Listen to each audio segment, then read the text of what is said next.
Students and welcome to the एजुकेंट।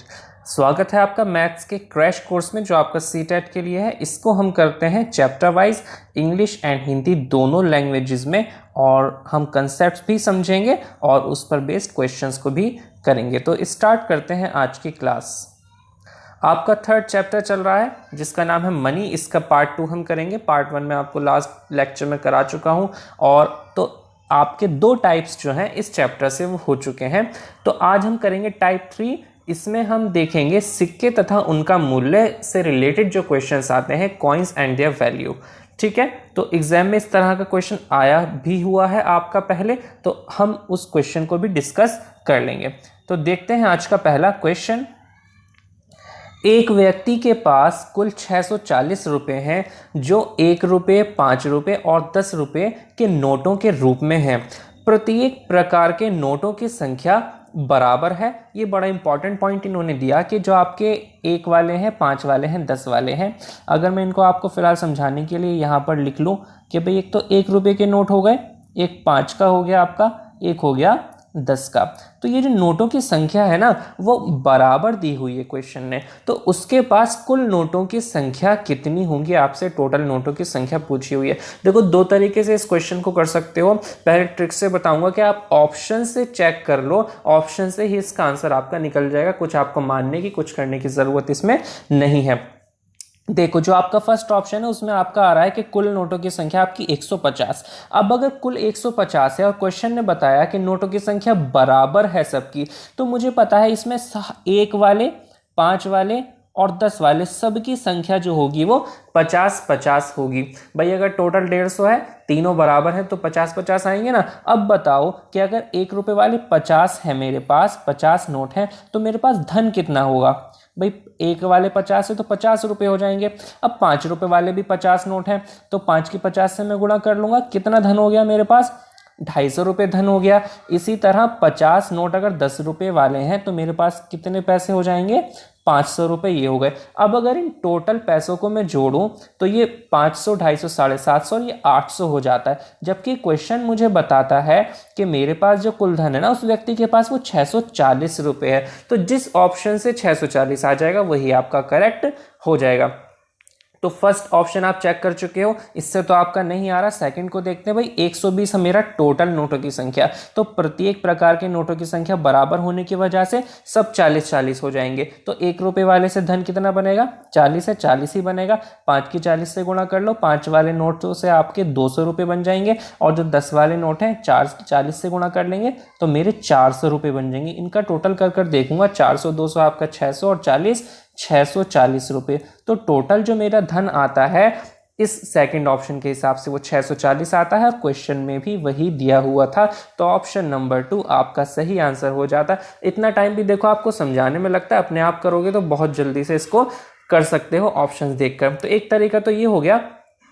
अब अगर आप बेसिक से जाना चाहते हो तो वो भी बहुत आसान है, इसलिए यहाँ पर आपको बता रहा हूँ कि आप मान लो कि सब बराबर हैं, तो सारे ही जो आपके नोट हैं उनकी संख्या हम यहाँ मान लेते हैं वो x है। ठीक है, तो मेरे पास जो धन होगा वो कितना होगा। भाई 1 रुपये वाले की जो आपके 1 का है, ठीक है, 1 का नोट है, उसकी x से गुणा कर लूंगा तो इतना धन हो गया मेरे पास x। 5 रुपये वाला है, इसके भी x आपके पास नोट है, तो कितना धन हो गया आपके पास, 5x धन हो गया।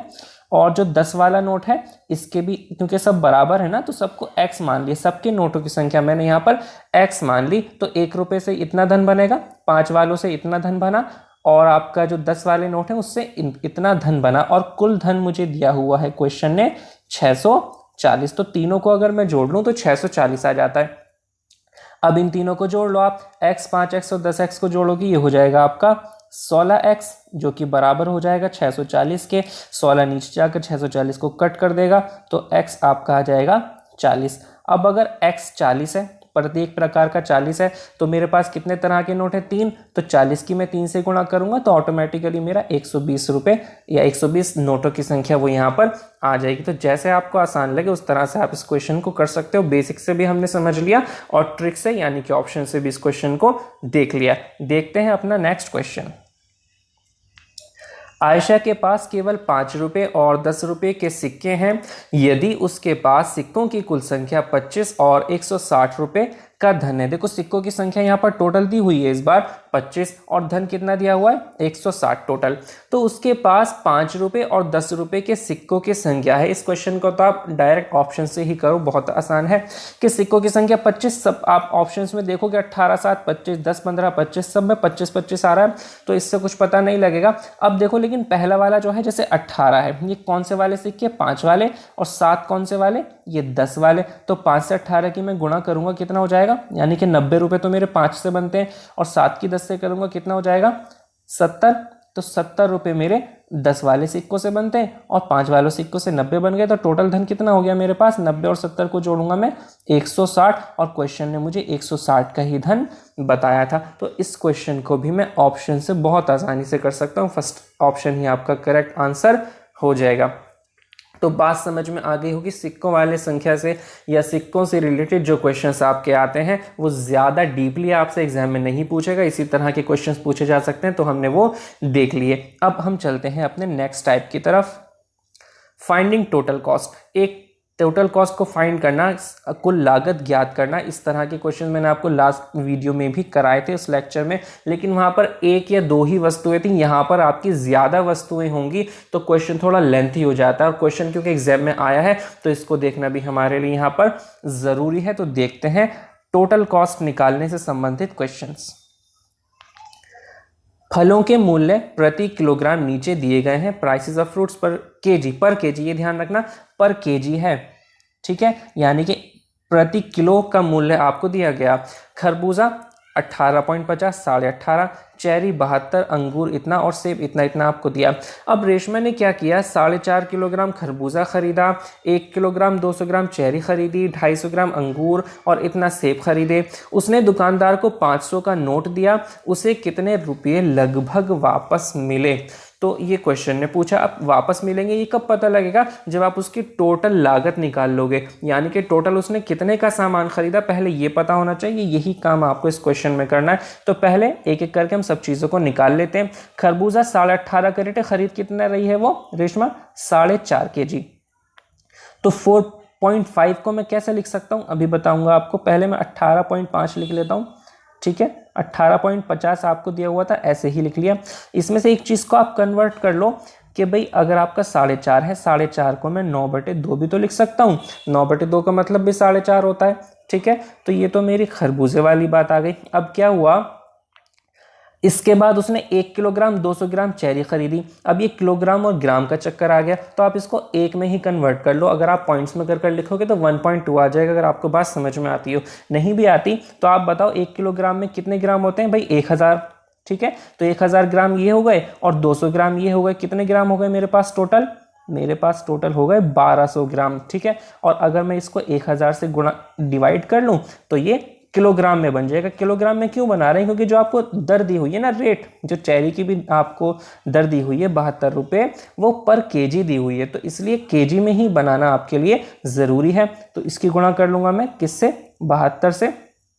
तो ये आपका चेरी की जो लागत है वो आ गई, चेरी का मूल्य आपके पास आ गया। इसके बाद हम बात करते हैं, इसके बाद आपको गया था अंगूर, जो कि कितना है 250 ग्राम है। तो 1000 से अगर मैं डिवाइड कर लूँगा तो ये मेरा किलोग्राम में बन जाएगा। इसका रेट क्या दिया हुआ क्वेश्चन ने, इसका दिया है 120.60, ठीक है। यहाँ पर ये रहा अंगूर का ये रेट आपको दिया हुआ है, इसको भी लिख लिया हमने। इसके बाद बात आती है सेब की। सेब कितना 1.75 जो उसने खरीदे हैं। 1.75 को मैं किस तरह से लिख सकता हूँ अभी देखेंगे। चलो पहले 78.40 लिख लेते हैं।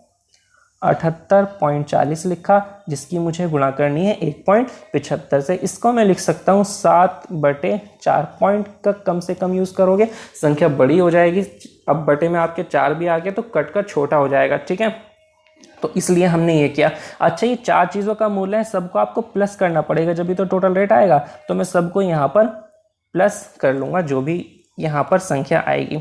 अब देखो 1.75 का मैंने 7/4 लिखा है, इसको समझ लो कि एक तो आपका पूरा था, यहाँ ऊपर देख लेते हैं, और 0.75 क्या 75/100, ठीक है। 25 से काटोगे 25 दिया 75 और 25 चौक 100, तो 4 एकम 4 और 3 जोड़ोगे तो 7/4 इस तरह से आ जाएगा। तो अगर आपको कैलकुलेशन समझ में आती है तो आप डायरेक्ट भी इसको कर सकते हो, ये तो सिर्फ समझाने के लिए आपको बता दिया कि इस तरह से आप संख्या को लिख सकते हैं।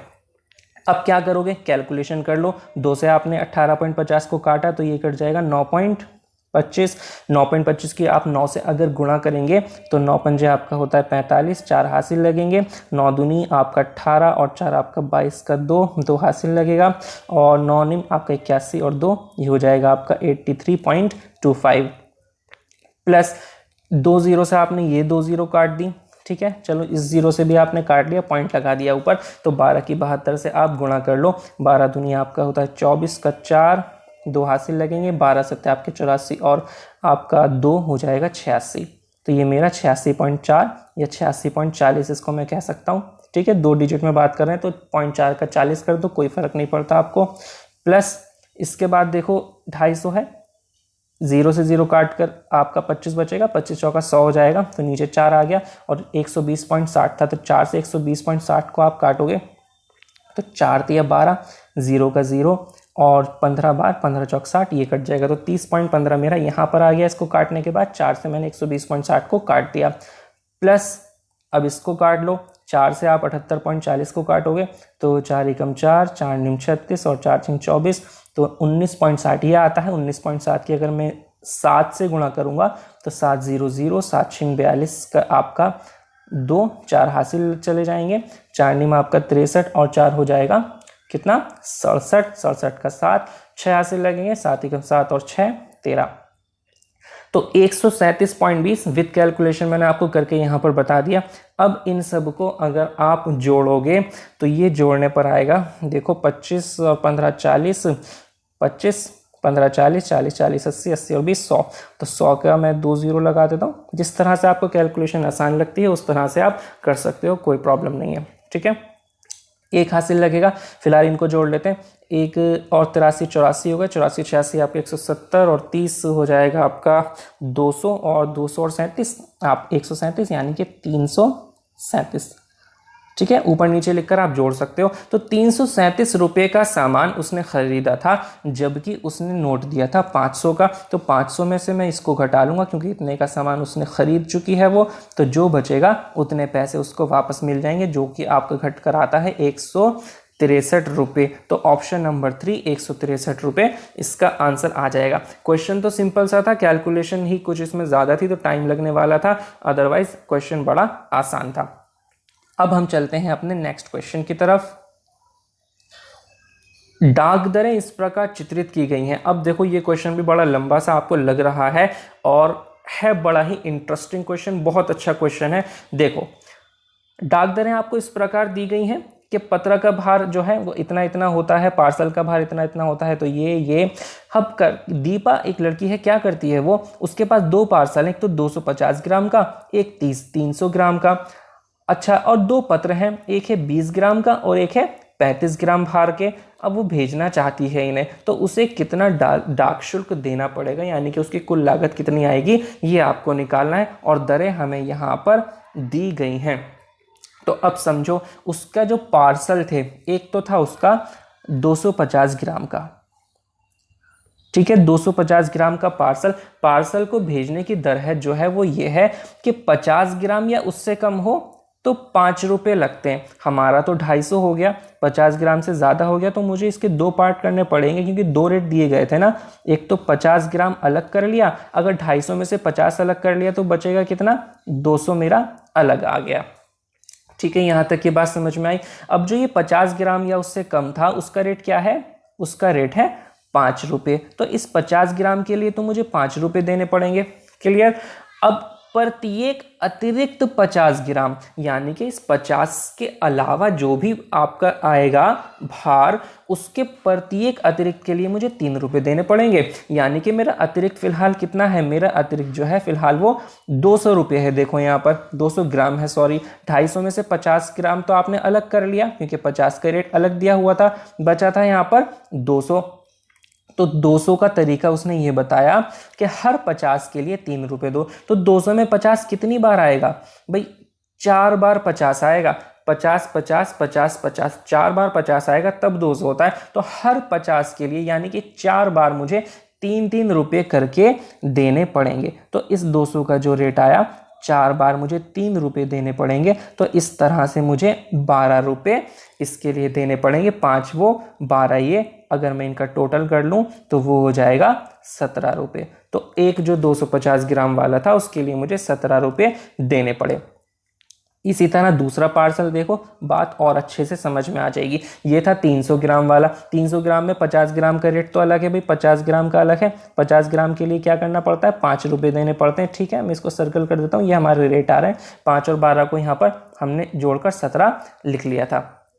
तो 50 ग्राम के लिए आपका 5 रुपये देने पड़े। अब बचे कितने, 250 ग्राम अलग बचा ना, 300 में से 50 का अलग कर लिया, बचा 250। इस 250 में 50 कितनी बार आएगा, 50 से डिवाइड कर देख लो, 5 बार आएगा 50। तो पांचों बार मुझे कितने कितने रुपए, 3-3 रुपये देने पड़ेंगे। तो 5 दिया 15 रुपये, इस तरह से मुझे यहाँ देने पड़े।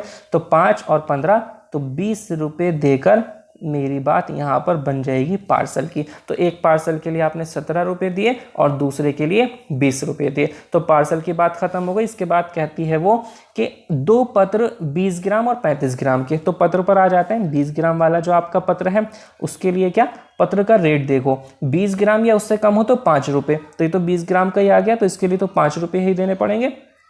तो ये तो आसान काम हो गया भाई, 5 रुपये मुझे ये वाले देने पड़ेंगे। 20 की बात खत्म। इसके बाद जो अगला वाला है वो कितने वाला है आपका, 35 ग्राम का। अब वही बात 2 पार्ट करने पड़ेंगे। 20 ग्राम का अलग रेट है, इस 20 के अलावा कितना बचेगा मेरा, 15, क्योंकि 35 में से आपने 20 ग्राम घटा दिया तो आपका 15 ग्राम बचकर आ जाएगा। अब 20 ग्राम वाला रेट कितना, 5। तो 20 ग्राम के लिए मुझे कितने पैसे पेमेंट करने पड़ेगी, 5। जो 15 एक्स्ट्रा बचा उसका रेट है प्रत्येक अतिरिक्त 20 ग्राम के लिए 2 रुपये। तो 20 तक भी अगर मेरा होता तो मुझे 2 रुपये पेमेंट करनी पड़ती, मेरा तो 15 ही है तो 2 रुपये में काम हो जाएगा। तो 5 और 2 को मैं जोड़ूंगा, कितना हो गया, ये हो जाएगा आपका 7। तो जो 4 मैंने स्क्वायर में कर रखे हैं, 17 यहाँ पर, फिर 20, फिर आपका 5 और फिर 7, इस तरह से चारों की पेमेंट आपको करनी पड़ेगी। तो टोटल कर लेते हैं, कितना हो गया, 17 20 37, 37 5 आपका 42, 42 और 7 हो जाएगा आपका 49। तो 49 रुपीज़ 49 रुपये, ऑप्शन नंबर 3। इतनी पेमेंट दीपा को करनी पड़ेगी, तब जाकर वो ये चारों पार्सल और पत्र मिलाकर भेज सकती है। तो अच्छा क्वेश्चन था, कुछ अलग सा क्वेश्चन था, एग्जाम में आ चुका है, तो आपके लिए करना और समझना ज़रूरी है, इसलिए यहाँ पर करा दिया गया। अब बात आपको अच्छे से समझ में आ गई होगी। देखते हैं अपना नेक्स्ट क्वेश्चन। सुपर बाजार में सब्जियों की मूल्य सूची निम्नलिखित है। आपके सामने काफ़ी सारी सब्जियों के रेट्स यहाँ पर दिए हुए हैं अलग अलग तरीके से, इंग्लिश में भी हिंदी में भी। अब संजय है, उसने इतना सारा सामान खरीदा, लास्ट में पूछा गया कितने रुपए वापस मिले। कब पता लगेगा, जब आप उसके सामान की पूरी कीमत निकाल लोगे। तो इस क्वेश्चन को आप अपने आप करोगे, जो भी आंसर आता है उसको मुझे कमेंट बॉक्स में लिखकर आप बताएंगे। तो आज यहीं तक रखते हैं, और इसी के साथ हमारा जो मनी का चैप्टर है वो भी कंप्लीट हो गया। जिस तरह के भी क्वेश्चंस इस चैप्टर से आ सकते थे वो हमने यहाँ पर डिस्कस कर लिए हैं। तो नेक्स्ट क्लास में मिलेंगे आपसे हम नेक्स्ट चैप्टर के साथ। तब तक के लिए अपना ख्याल रखें, और अगर चैनल को अभी तक सब्सक्राइब नहीं किया है तो सब्सक्राइब भी कर दें। वीडियो आपको पसंद आती हैं तो उसको लाइक भी कर दिया करें, हमें इससे बहुत मोटिवेशन मिलता है। एंड मोस्ट इम्पॉर्टेंटली अपना ख्याल रखें। Thank you so much.